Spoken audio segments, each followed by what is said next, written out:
ಆಚಾರ್ಯ ಚಾಣಕ್ಯರು ಬೋಧಿಸಿದ ವಿಷಯಗಳು ಇಂದಿಗೂ ಅನ್ವಯಿಸುತ್ತವೆ. ಸುಖ ದುಃಖ, ನೋವು ನಲಿವು, ಹಣ, ಆಸೆ ಸೇರಿದಂತೆ ಜೀವನದ ಪ್ರತಿಯೊಂದು ವಿಚಾರಗಳ ಬಗ್ಗೆಯೂ ತಮ್ಮ ನೀತಿಯಲ್ಲಿ ಹೇಳಿರುವ ಆಚಾರ್ಯ ಚಾಣಕ್ಯ ಒಳ್ಳೆಯ ವ್ಯಕ್ತಿಗಳ ಪ್ರಮುಖ ಲಕ್ಷಣವೊಂದನ್ನು ತಿಳಿಸಿದ್ದಾರೆ. ಚಾಣಕ್ಯರ ಪ್ರಕಾರ ಒಳ್ಳೆಯ ವ್ಯಕ್ತಿಗಳು ಕೆಲವು ವಿಷಯಗಳನ್ನು ರಹಸ್ಯವಾಗಿ ಇಡುತ್ತಾರೆ. ಒಳ್ಳೆಯ ವ್ಯಕ್ತಿಯಲ್ಲಿ ಇರಬೇಕಾದ ಗುಣಗಳ ಬಗ್ಗೆ ತಮ್ಮ ಶಿಷ್ಯರಿಗೆ ಅನೇಕ ಉಪದೇಶಗಳನ್ನು ನೀಡಿರುವ ಆಚಾರ್ಯ ಚಾಣಕ್ಯರು ಕೆಲವು ರಹಸ್ಯಗಳನ್ನು ಬಹಿರಂಗಪಡಿಸದಂತೆ ನೋಡಿಕೊಳ್ಳುವುದು ಬುದ್ಧಿವಂತರ ಲಕ್ಷಣವಾಗಿದೆ ಎಂದಿದ್ದಾರೆ.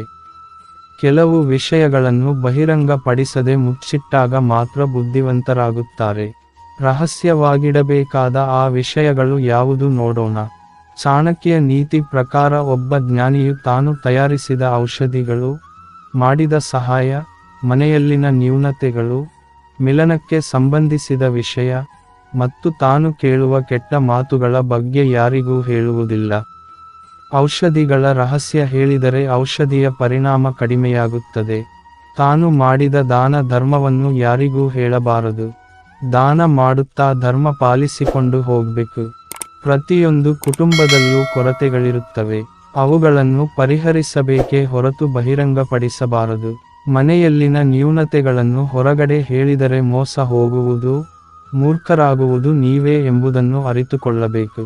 ಮಿಲನ, ಲೈಂಗಿಕ ಕ್ರಿಯೆ, ಸಂಗಾತಿಯೊಂದಿಗೆ ಏಕಾಂಗಿಯಾಗಿ ಕಳೆದ ಸಮಯ, ಆ ಸಮಯದಲ್ಲಿ ಚರ್ಚಿಸಿದ ವಿಷಯಗಳ ಬಗ್ಗೆ ಬೇರೆಯವರು ಹೇಳುವುದು ಮೂರ್ಖತನ. ಈ ಮಾತುಗಳು ಸಂಪೂರ್ಣವಾಗಿ ಮಲಗುವ ಕೋಣೆಯ 4 ಗೋಡೆಗಳ ಒಳಗೆ ಇರಬೇಕು. ಇವುಗಳನ್ನು ಇತರರೊಂದಿಗೆ ಚರ್ಚಿಸುವುದು ಸೂಕ್ತವಲ್ಲ.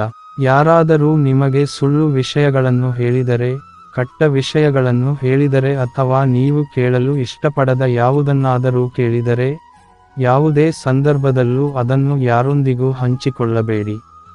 ಈ ಪದಗಳು, ಮಾತುಗಳು ನಿಮ್ಮ ತುಟಿಗಳನ್ನು ಮೀರಿ ಹೊರಬರಬಾರದು.